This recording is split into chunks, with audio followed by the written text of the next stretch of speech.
Okay जी, चलते हैं exercise 5.2 की तरफ।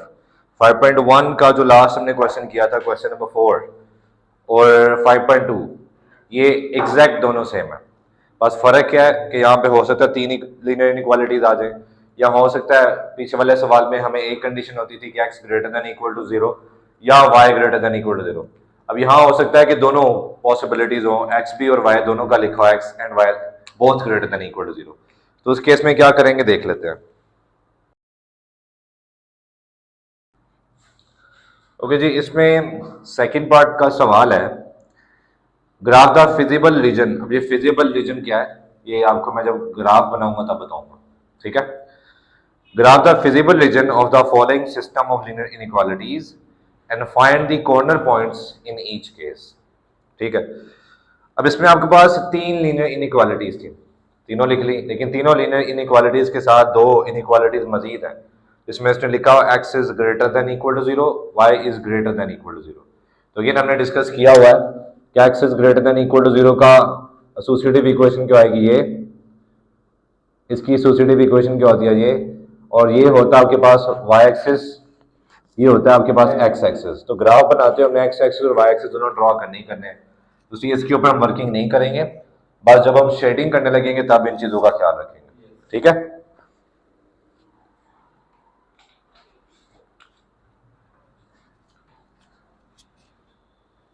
शुरू करते हैं जी। सबसे पहली चीज एसोसिएटिव इक्वेशन।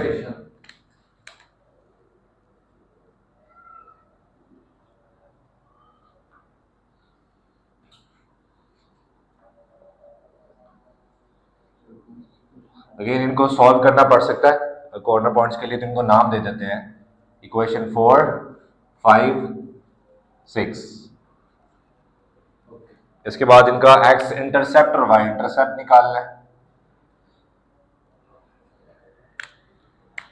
y 0 पुट कर रहे हैं तो y वाली टर्म खत्म,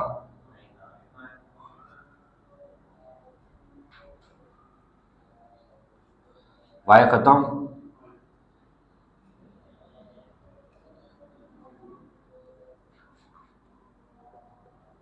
y खत्म, x 12,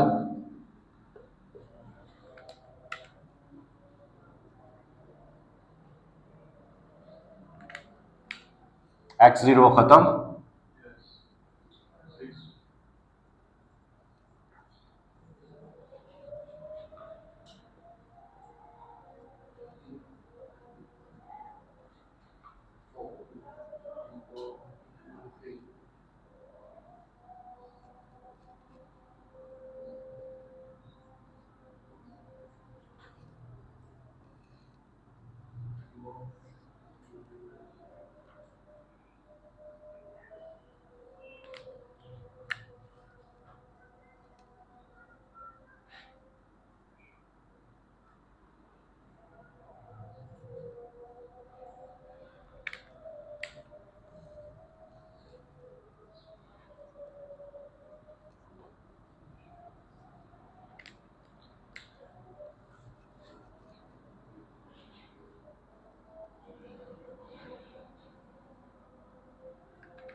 ओके जी। यहां तक तो वो काम है जो हम 5.1 से करते आ रहे हैं। इसके बाद अगेन अब ग्राफ बनाना है, तो मैक्सिमम वैल्यू 12 है, तो हम 13 या 14 तक स्पेसिंग बना लेते हैं।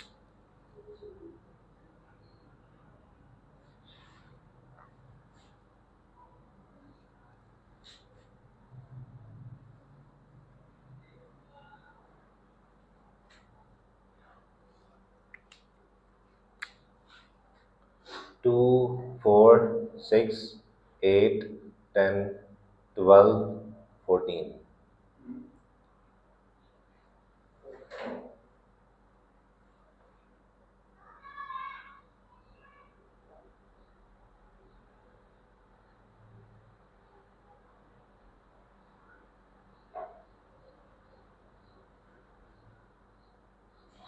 ओके जी, शुरू करते हैं।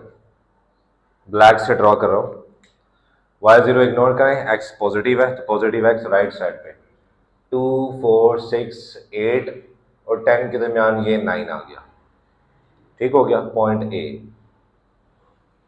एक्स पॉजिटिव इग्नोर करें, वाई पॉजिटिव है, एक्स 0 इग्नोर करें, वाई पॉजिटिव, तो वाई पॉजिटिव ऊपर 2 4 6,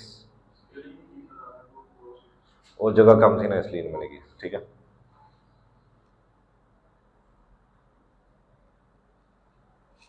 ए बी। वाई 0 इग्नोर करें, एक्स पॉजिटिव, 2 4 और 6 के दरमियान ये आ गया C. X positive ignore, Y positive 10, 2 4 6 8 10, ये आ गया डी।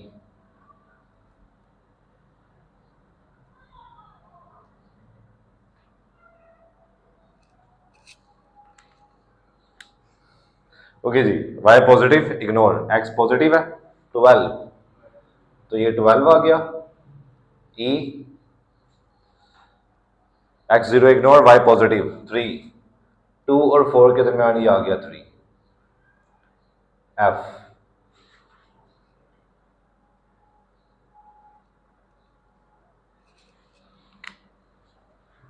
सही हो गया, तीनों ट्रू हैं, तो सबकी शेडिंग इस तरफ होगी, तो कॉमन रीजन क्या आएगा, ये।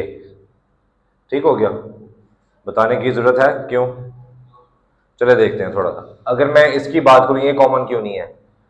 क्योंकि रेड की शेडिंग इस तरफ नहीं, रेड की शेडिंग ओरिजिन की तरफ है, ये कॉमन नहीं है। यहाँ पे ब्लैक और रेड दोनों की शेडिंग नीचे की तरफ है, कॉमन नहीं है।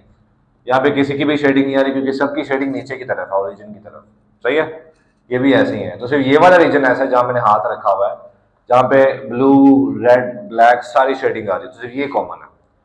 लेकिन अब इसको शेड नहीं करना। क्यों? शेड किसको करना है? आपके सवाल में दो कंडीशन लिखी हुई थी, x is greater than equal to 0 and y is greater than equal to 0। ये दो कंडीशन लिखी हुई थी, यानी x और y दोनों पॉजिटिव होने चाहिए। हमारा शेड रीजन फर्स्ट क्वाड्रेंट में आ रहा है, थोड़ा सा सेकंड में आ रहा है, थर्ड में आ रहा है, फोर्थ में आ रहा है। लेकिन x और y दोनों पॉजिटिव चारों क्वाड्रेंट में नहीं होते। कौन से क्वाड्रेंट में होते हैं? फर्स्ट में। तो सिर्फ फर्स्ट वाले को शेड करते हैं। Here we go। मैंने स्केल छोटा लिया है, चलेगा।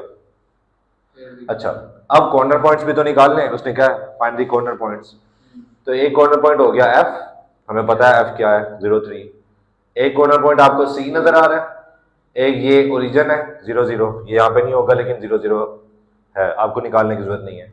और एक आप देखें, रेड और ब्लू लाइन के इंटरसेक्ट करने से भी बन रहा है ये वाला, तो इसको नाम दे देते हैं हम g। जी का नाम दे दो। अब जी फाइंड करना हमने।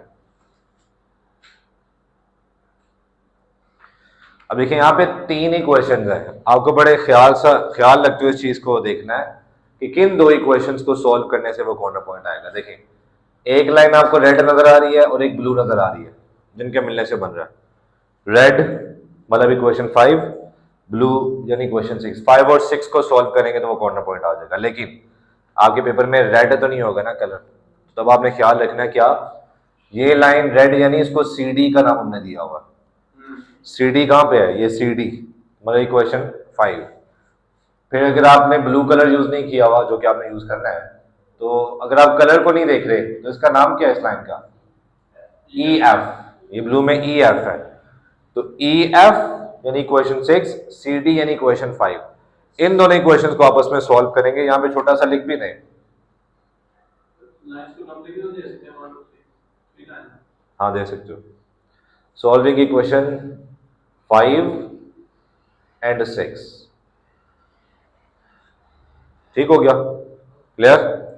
अगर आपको यहां से जज करना है ना कि इक्वेशन ढूंढनी पड़ती है आपको यहां से, तो फिर आप यहाँ पे लाइंस को नंबरिंग ना दें, बेहतर यही है। मतलब वो एक्स्ट्रा काम ना करें जो चेक करने वाले को कंफ्यूज करें। अगर चेक करने वाला थोड़ा सा भी कंफ्यूज होगा तो आपको पता फिर क्या होगा। ठीक है, तो कंफ्यूज बिल्कुल नहीं करना उसको। Okay, solving equation 5 and 6। 5 और 6 को सॉल्व करने के लिए आप देखें, दोनों में x का कोफिशिएंट अगेन सेम नहीं है, y का कोफिशिएंट अगेन सेम नहीं है, तो हम सब्स्टिट्यूशन यूज कर लेते हैं। यहां से आप y की वैल्यू निकाल सकते हो या यहां से आप x की वैल्यू निकाल के यहां पुट कर सकते हो। क्या करना है? x की वैल्यू निकाल लें। ओके, इक्वेशन 6 से x की वैल्यू निकालने लगाओ।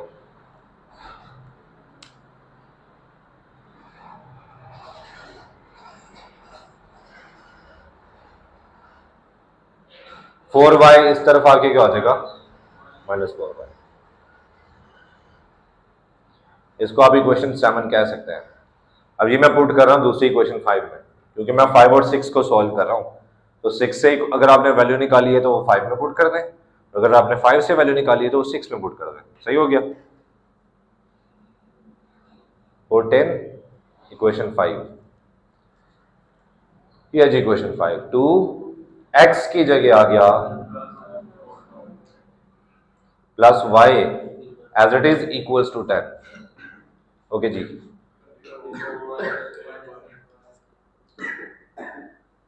-24, 10 इस तरफ आके क्या हो जाएगा, -7y हो जाएगा। -7y इस तरफ आके जी 24 - 10, 7 इस तरफ आके डिवाइड, तो y की वैल्यू, इस वैल्यू को आप 7 में पुट कर लें या 5 और 6 में, जिसमें मर्जी पुट कर लें। 7 ज्यादा आसान है।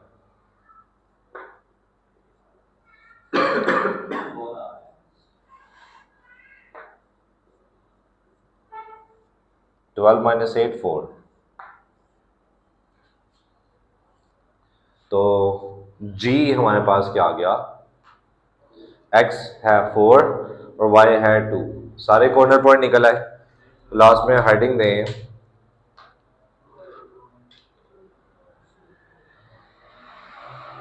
Corner points. अब क्या था, ओरिजिन जिसको ओ कहते हैं बाय डिफॉल्ट, 0 फिर था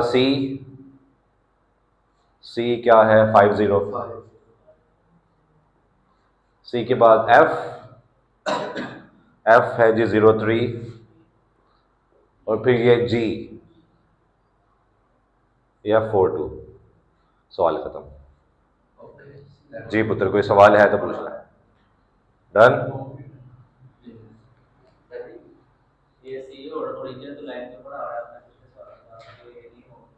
सी और ओरिजिन लाइन के ऊपर आ रहा है, देखो जरा लाइन के ऊपर तो आएगा, लेकिन ये दो बाउंड्री लाइंस के ऊपर आ रहे हैं। एक ही बाउंड्री लाइन के ऊपर आ रहा है तो वो कॉर्नर पॉइंट नहीं है। ये मतलब इस कॉन्सेप्ट में अगर हम देखें, अगर मैं इसको अलग से बना के दिखाऊं आपको, ये हमारा ग्राफ ऐसे है, फिर ऐसे है, ऐसे और फिर ऐसे है।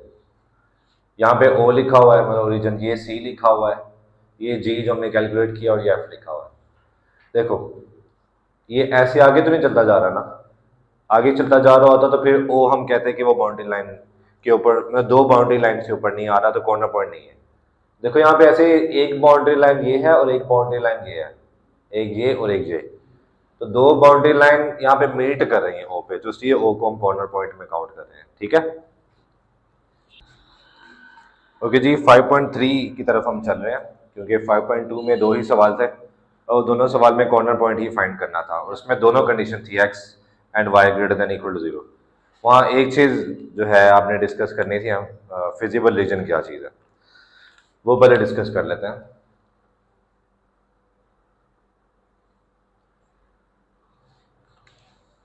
देखिए हमने पीछे 5.1 से ऑनवर्ड काफ़ी सवाल किए हैं। जैसे फॉर एग्जांपल हमने एक सवाल किया था जिसमें parallel to Y axis graph था, अगर कंडीशन ट्रू है तो इस तरफ हम शेडिंग करते थे। ठीक है, ये जो ग्राफ है, ये इस लीनियर इनइक्वालिटी का जो सोल्यूशन रीजन है वो चारों क्वाड्रेंट्स में आ रहा है। ठीक है, तो ये आपके पास सिंपल एक समझ ले रीजन है, लेकिन किसी कंडीशन की वजह से, फॉर एग्जांपल यहाँ पे अगर मेंशन कर दिया जाए x is greater than equal to 0, y is greater than equal to 0, इन कंडीशन की वजह से मैं पे सिर्फ वो वाले क्वाड्रेंट को शेड करूंगा जहां पे x और y दोनों क्या हो, पॉजिटिव हो, तो बाकी तीनों क्वाड्रेंट में x और y पॉजिटिव नहीं है ना, तो इसका मतलब हम सिर्फ इस चीज को शेड करते हैं यहाँ पे, और ये ऊपर इनफाइनाइट तक जाता, अब तो सोन के ऊपर चलता जा रहा है, ऐसे चलता जा रहा है ऊपर की तरफ इनफाइनाइट। ठीक है, such a region which is restricted to first quadrant, उसे हम क्या कहते हैं, फिजिबल रीजन। फिजिबल रीजन जो क्वाड्रेंट फर्स्ट क्वाड्रेंट तक, जो रीजन फर्स्ट क्वाड्रेंट तक रिस्ट्रिक्ट हो जाए तो उसे क्या कहते हैं, फिजिबल रीजन। आप कह सकते हो कि ये फिजिबल रीजन की कंडीशन था कि अगर एक्स और वाई दोनों पॉजिटिव गिवन है तो उसका मतलब फिजिबल रीजन ही बनेगा।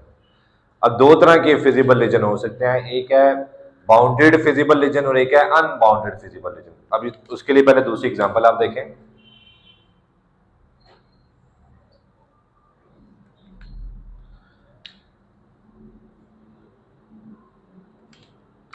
फॉर एग्जांपल दो लाइंस की मदद से आपने ये ग्राफ बनाया, रेड वाला था फॉल्स, इसकी कंटेस्ट पॉइंट की बात करूं, और ब्लू वाला था ट्रू। तो दोनों का कॉमन रीजन ये दरमियान वाला बन रहा है, ठीक है। लेकिन यहां भी आपको गिवन है x is greater than equal to 0, y is greater than equal to 0। तो आप ये सेकंड वाला और थर्ड वाला शेड नहीं करेंगे, आप सिर्फ फर्स्ट क्वाड्रेंट वाला शेड करेंगे, और ये जितना आपके सामने उतना ही है, फिजिबल रीजन है। लेकिन ये हम इसको समझ लें कि किसी एक सर्कल के अंदर ऐसे पैक कर सकते हैं, तो ये बाउंडेड रीजन है, फिजिबल बाउंडेड रीजन, ठीक है। और जबकि ये देखिए, ये तो इनफाइनाइट तक पहले क्वाड्रेंट में है, लेकिन ये इनफाइनाइट तक चलता जा रहा है, इसको हम किसी भी रेडियस के सर्कल में पैक नहीं कर सकते, तो ये है अनबाउंडेड फिजिबल रीजन, ठीक हो गया। अब दो तरह के रीजन हो गए, ऐसे रीजन जो किसी भी रेडियस के सर्कल में पैक हो जाते हैं वो बाउंडेड रीजन होते हैं, और जो किसी भी रेडियस के सर्कल में पैक नहीं होते, जैसे अगर मैं ये वाला देखूं,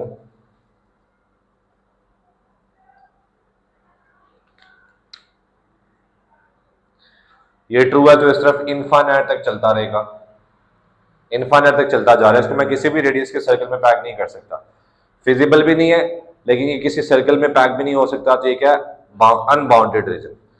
अगर मैं कंडीशन लगा दूं तो ये भी क्या हो जाएगा, बाउंडेड हो जाएगा, ठीक है। फॉर एग्जांपल इसके ऊपर कंडीशन लगा दी यही वाली, एक्स और वाई दोनों पॉजिटिव है, तो सिर्फ ये चीज शेड होगी, क्लियर हो गया। ये कैसे पता चलेगा, मतलब ग्राफ को देख के,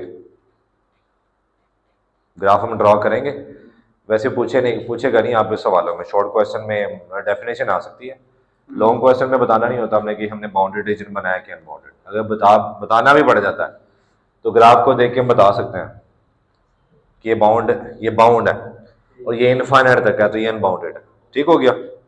जो बाउंडेड है उसको कहते हैं उसका रीजन होगा, बाकी नहीं ये जो इनफाइनाइट है उसका रीजन, हाँ, इनफाइनाइट वाला जो होगा वो अनबाउंडेड होगा। तो अगेन फिजिबल रीजन क्या होगा, such a region which is restricted to the first quadrant is known as feasible region. अब अगेन ये चीज देखिएगा, इस फिजिबल रीजन में इनफाइनाइट मैनी पॉइंट्स आ रहे हैं, वो पॉइंट्स बाउंड्री लाइन के ऊपर हो या रीजन के अंदर हो, इनफाइनाइट मैनी पॉइंट्स हैं, इन्हें कहते हैं सॉल्यूशंस ऑफ फिजिबल रीजन, इन्हें क्या कहते हैं, सॉल्यूशंस ऑफ फिजिबल रीजन, ठीक है। तो अगर मैं इन सॉल्यूशंस को एक सेट में पैक कर दूं तो ये क्या होगा, solution set of feasible region. अब डेफिनेशन तीन सुनिएगा दोबारा, a region which is restricted to first quadrant is known as feasible region. The points which lie in the feasible region is known as feasible solutions, and the set of feasible solutions is known as feasible solution set. ये तीन definition है, clear हो गया, book के ऊपर लिखी हुई है, परेशान नहीं होना। अच्छा, आपने पूछा था कि लॉन्ग कहाँ कहाँ से आ सकता है, देखिए 5.2 या 5.3, जिन जिन सवालों में कॉर्नर पॉइंट्स की बात हो रही है, कॉर्नर पॉइंट से अलग ज्यादा बात भी हो रही है, जैसे इसमें कॉर्नर पॉइंट्स के अलावा भी हमने काम करना है, जिन जिन सवालों में कॉर्नर पॉइंट्स की बात हो रही है, मैक्सिमाइज या मिनिमाइज की बात हो रही है, वो सारे आपके लॉन्ग में आ सकते हैं, ठीक हो गया। जिन सवालों में कॉर्नर पॉइंट्स की बात नहीं हो रही वो शॉर्ट में नहीं आएंगे आपको, ठीक है। शॉर्ट में ज्यादातर आपको डेफिनेशन आ सकती है 5 चैप्टर में से, या 5.1 का जो पहला सवाल है वो आ सकता है, या क्वेश्चन नंबर 2 में से जो आसान वाले पार्ट है वो आ सकते हैं आपको, ठीक है। ओके जी, 5.3 हमने शुरू कर दी हुई है, क्योंकि 5.3 में भी कॉर्नर पॉइंट्स के बाद एक नई चीज हमने डिस्कस करनी है, हमने मैक्सिमाइज करना है फंक्शन को या मिनिमाइज करना है, ठीक है। अब इस सवाल में क्वेश्चन नंबर 3 में कह रहा है मैक्सिमाइज, आगे उसने एक फंक्शन दिया हुआ है z equals to 2x plus 3y, हम ये मैक्सिमाइज करना है मिनिमाइज करना है बाद में देखते हैं, लेकिन एक चीज याद रखिएगा, जो भी फंक्शन जो उसने दिया होगा जिसे मैक्सिमाइज या मिनिमाइज करना है, उसको मैक्सिमाइज या मिनिमाइज करने के लिए हम कॉर्नर पॉइंट्स ही यूज करेंगे, क्योंकि किसी भी फंक्शन का जो मैक्सिमम या मिनिमम आंसर है किसी कॉर्नर पॉइंट पर ही आ सकता है, ठीक हो गया। तो अगेन फिलहाल इसके हम कॉर्नर पॉइंट फाइंड करते हैं, सारा काम वही जो पीछे हम करते आ रहे हैं। एसोसिएटिव इक्वेशंस,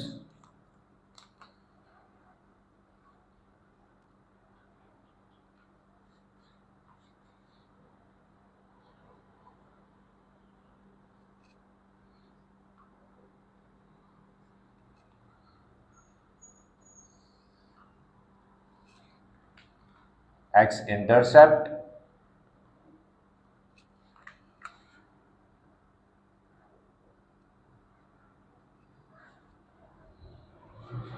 इसमें भी y 0 हो जाएगा,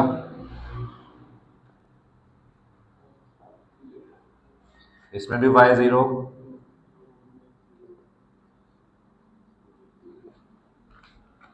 अब y इंटरसेप्ट इसमें अब x 0 होगा,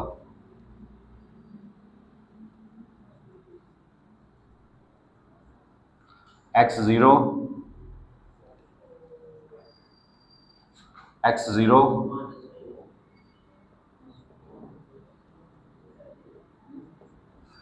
line A B, line C D E F. अब शेडिंग के लिए test point,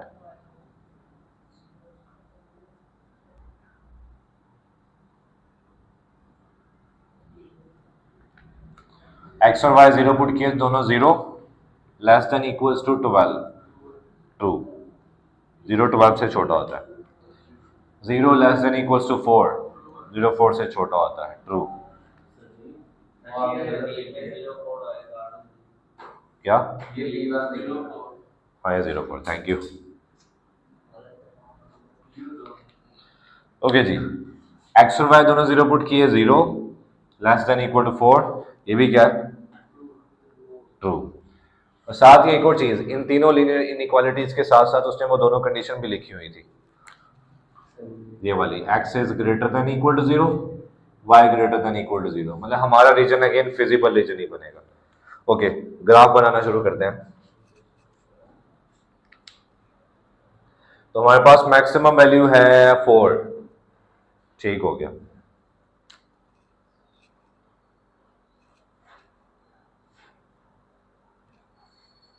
one two three four 5,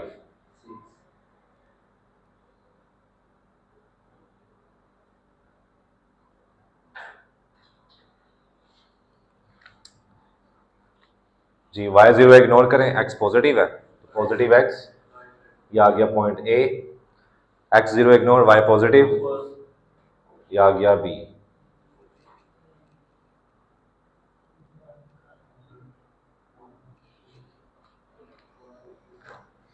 y 0 ignore, x positive 2,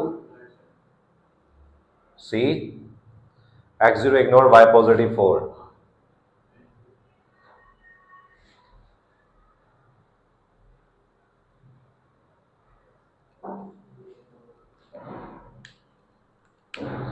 y 0 ignore, x positive 2, तो C के ऊपर ही आ जाएगा, ठीक है।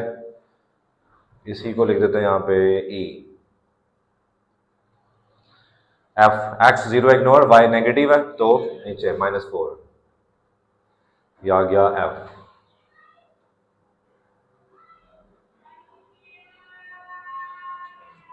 सही हो गया। अच्छा अगेन सब ट्रू है तो सबकी शेडिंग रीजन की तरफ यानी इस तरफ आएगी, तो ये कॉमन रीजन आ जाएगा, लेकिन हमें शेड क्या करना है जिसमें एक्स और वाई दोनों पॉजिटिव हो, फर्स्ट क्वाड्रेंट, वेरी गुड, सिर्फ ये वाला। अब कॉर्नर पॉइंट देखते हैं, ओरिजिन ऑलरेडी हमारे पास है, सी या ई दोनों में से कोई एक ले लेते हैं, सी या ई हमारे पास है, फिर ये ब्लैक में बी लिखा हुआ है, ये भी हमारे पास है, कौन सा नहीं है, ये, इसको क्या नाम दे, जी, एफ के बाद जी का नाम दे दिया, तो पहले जी फाइंड कर लेते हैं। मैंने अगेन दोबारा सुन ले, उसने क्या मैक्सिमाइज दी फंक्शन, तो मैक्सिमाइज या मिनिमाइज करने के लिए आपको कॉर्नर पॉइंट ही चाहिए, ठीक है, कॉर्नर पॉइंट से ही हमारे पास मैक्सिमम या मिनिमम आंसर आएगा, वरना इसलिए कॉर्नर पॉइंट्स निकाल रहे हैं। ओके, तो जी फाइंड कर रहे हैं, तो यहाँ पे लिखे 4 जी। अब जी देखें कौन सी दो लाइंस, जी ये एक सी डी यानी ब्लू लाइन सी डी, और एक ये black A B, A B और सी डी को सॉल्व करना है, ए बी है इक्वेशन 4, सी डी है इक्वेशन 5, तो सॉल्विंग इक्वेशंस 4 एंड 5, ठीक हो गया। अब 4 5 में देखिए एक्स और वाई का कोफिशिएंट सेम नहीं है, यहां से वाई की वैल्यू निकालना आसान है, तो यहां से निकाल के वाई की वैल्यू यहां पुट कर देते हैं, फ्रॉम 5 2x इस तरफ आके क्या हो जाएगा, इसको अगर नाम देना है तो दे देते हैं, क्या नाम देते हैं, 7, इसको पुट कर दें 4 में, 5 से इक्वेशन निकालिए तो 4 में पुट कर दें, 4 3x प्लस 4 और y की जगह आ जाएगा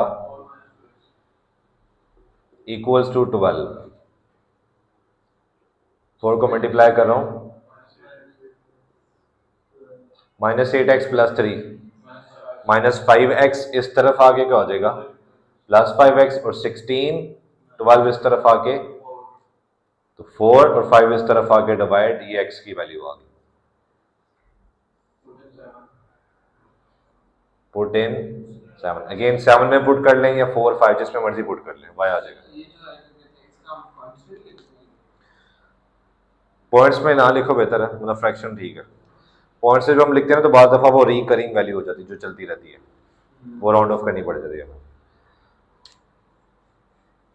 put in 7, y equals to 4 - 2, x की जगह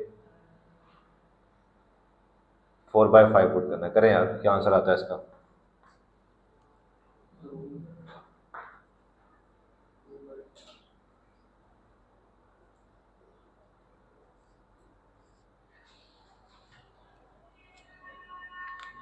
y भी निकला है, तो g हमारे पास है, x क्या था 4/5, 12/5 ही है, चेक कर लें।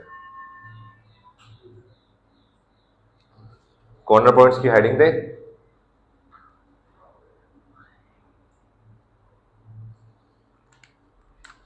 ओरिजिन C या E, C equal to E क्या है 20,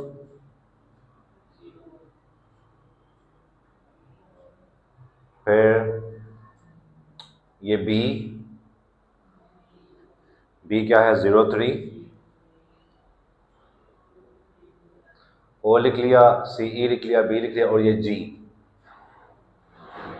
4/5 and 12/5,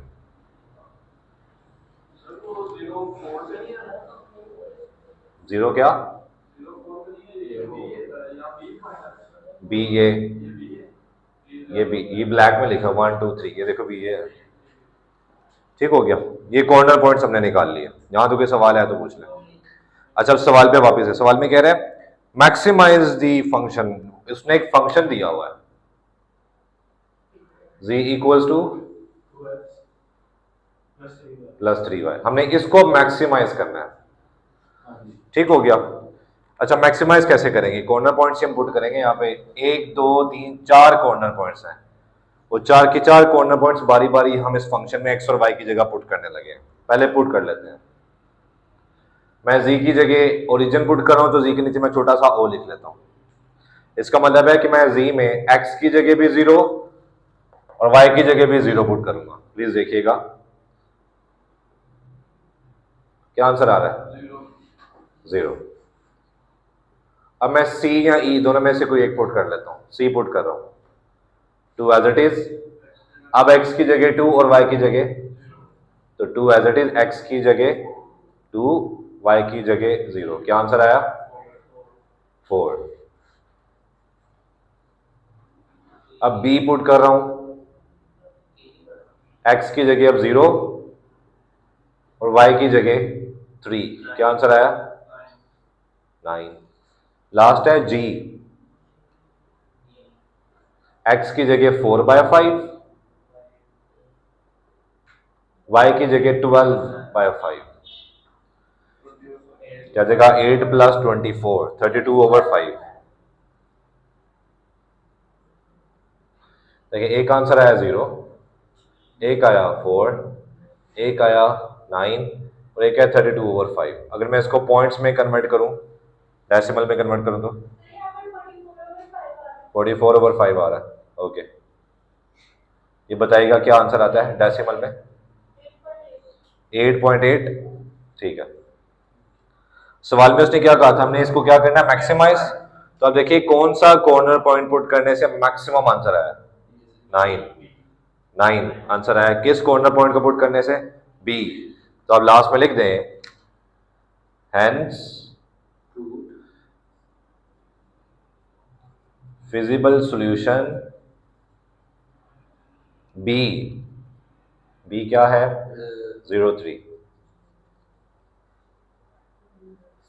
maximizes given function z equals to 2x plus 3y। अच्छा, मैंने इस कॉर्नर पॉइंट को फिजिबल सॉल्यूशन क्यों लिखा है? क्योंकि पीछे अभी तो हमने पढ़ा है कि फिजिबल रीजन में जितने भी पॉइंट्स या सॉल्यूशन आते हैं उन्हें फिजिबल सॉल्यूशन कहते हैं। ये सारे फिजिबल सॉल्यूशन है, लेकिन इस फिजिबल सॉल्यूशन ने मैक्सिमम आंसर दिया है तो इसने मैक्सिमाइज कर दिया। ठीक है, सवाल खत्म। लेकिन यहाँ पे कुछ डेफिनेशन है वो प्लीज देखिएगा। देखिए, उसने सवाल में ये फंक्शन दिया था, इसको मैक्सिमाइज या मिनिमाइज करना है। तो याद रखें, जिस फंक्शन को मैक्सिमाइज या मिनिमाइज करना हो वो होता है ऑब्जेक्टिव फंक्शन। तो ये क्या है? Objective function. A function which is to be maximised और minimised is known as objective function. सही हो गया, बुक में है।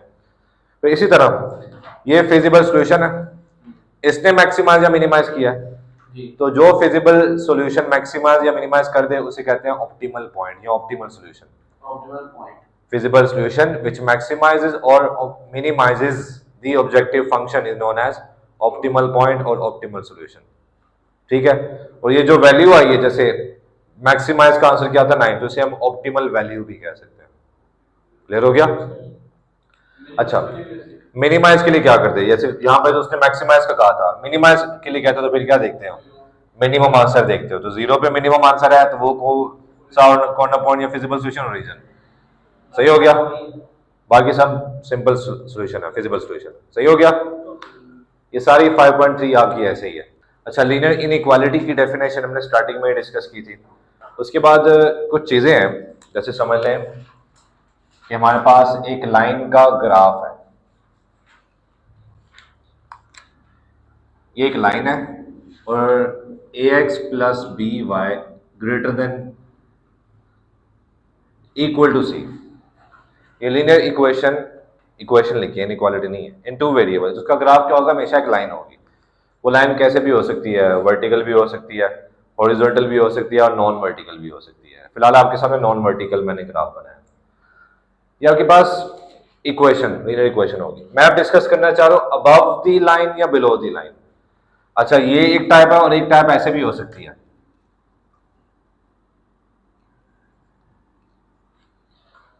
वर्टिकल या नॉन वर्टिकल के केस में आप इसको देखेंगे, मतलब नॉन वर्टिकल और हॉरिजॉन्टल के केस में, नॉन वर्टिकल और हॉरिजॉन्टल के केस में हम इस चीज को डिस्कस कर रहे हैं, और वर्टिकल के केस में हम इसको डिस्कस करेंगे। जैसे ये वर्टिकल ग्राफ है इसी इक्वेशन का। तो सिर्फ मुझे देख के बताएं, नॉन वर्टिकल लाइन पूरे प्लेन को 2 हाफ्स में डिवाइड करी है, एक आपको ऊपर नजर आ रहा है और एक नीचे। तो सिंपल ये तो पूछेगा कि नॉन वर्टिकल लाइन पूरे प्लेन को कितने हाफ्स में डिवाइड करेगी? 2 हाफ्स में। कौन कौन से? Upper and lower. Upper half and lower half. Same, ये वर्टिकल लाइन है, ये भी पूरे प्लेन को 2 हाफ्स में तो डिवाइड कर रही है, लेकिन कौन कौन सा? अब अपर और लोअर हाफ नहीं है, अब राइट और लेफ्ट है। Right half, left half. सही हो गया? यहां पे एक और चीज देखिएगा, अपर के लिए आप लीनियर इनइक्वालिटी कैसे बनाएंगे? ax plus B Y greater than C. Upper के लिए क्या बनाएंगे? अपर हो या राइट हो, ax plus B Y greater than C आएगा। किसके लिए? अपर। या राइट के लिए क्या आएगा? ग्रेटर देन सी इनइक्वालिटी में। और लोअर के लिए क्या आएगा? ax plus B Y less than C. और इसी तरह लेफ्ट के लिए भी क्या आएगा? ax plus B Y less than C. सही हो गया? मैं कांस्टेंट हो सकता है ना, कुछ भी कांस्टेंट हो सकता है। क्लियर हो गया?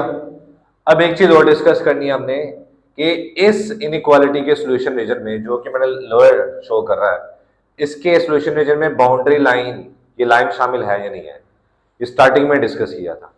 देखो इसमें इक्वल वाला सिंबल है, नहीं था, तो इसके सॉल्यूशन रीजन में बाउंड्री लाइन शामिल नहीं होगी। ऐसे डॉटेड में ग्राफ बना होगा। इसका मतलब है कि ये सिर्फ लोअर या अपर हाफ को डिफाइन कर रहा है, इसके सॉल्यूशन में बाउंड्री लाइन शामिल नहीं है। अगर बाउंड्री लाइन शामिल है तो डेफिनेटली फिर क्या होगा, इक्वल वाला सिंबल होगा इसके साथ, लेस देन इक्वल या ग्रेटर देन इक्वल। तो राइट हाफ भी है, साथ बाउंड्री लाइन भी सॉल्यूशन में शामिल है। यहाँ लेफ्ट हाफ भी है और इसके सॉल्यूशन में बाउंड्री लाइन भी शामिल है, सॉलिड लाइन। क्लियर हो गया। फिर साथ ही कुछ चीजें मैंने डिस्कस की थी पीछे वाले लेक्चर्स में। बाउंडेड रीजन क्या होता है, अनबाउंडेड रीजन क्या होता है। फिर उसके साथ ही हमने डिस्कस किया था फिजिबल रीजन क्या होता है, फिजिबल सॉल्यूशन क्या होता है, फिजिबल सॉल्यूशन सेट क्या होता है। ठीक हो गया। और फिर ऑब्जेक्टिव फंक्शन हमने डिस्कस कर लिया, ऑप्टिमल सॉल्यूशन या ऑप्टिमल पॉइंट हमने डिस्कस कर लिया। फिर कुछ इंपॉर्टेंट डेफिनेशन है लीनियर प्रोग्रामिंग, प्रॉब्लम कॉन्स्ट्रेंट्स या डिसीजन वेरिएबल्स। देखिए ये लीनियर इनइक्वालिटीज है, लेकिन अगर हम इंडस्ट्री की बात करें या प्रैक्टिकल लाइफ की बात करें तो किसी ना किसी सिचुएशन को डिस्कस कर रही होंगी, डिस्क्राइब कर रही होंगी। तो चूंकि ये लीनियर इनइक्वालिटीज डेली प्रॉब्लम्स को डिस्कस कर रही होती है या इन्वॉल्व कर रही होती है, तो इसलिए हम इन लीनियर इनइक्वालिटीज को प्रॉब्लम कॉन्स्ट्रेंट्स भी कहते हैं। Linear inequalities involving daily life problems are known as problem constraints. अब इन प्रॉब्लम कॉन्स्ट्रेंट्स में जो वेरिएबल यूज हो रहे होते हैं, इनकी वजह से डिसीजन या फाइनल कोई ना कोई आउटकम आती है। ठीक है, जो भी रिजल्ट आता है इनके ऊपर डिपेंड कर रहा होता है ना, वेरिएबल्स के ऊपर। तो इसलिए इन वेरिएबल्स को डिसीजन वेरिएबल्स भी कहते हैं। डिसीजन वेरिएबल्स के अलावा नॉन नेगेटिव कॉन्स्टेंट्स भी कहते हैं। ये तीन डेफिनेशन और होगी। ठीक है।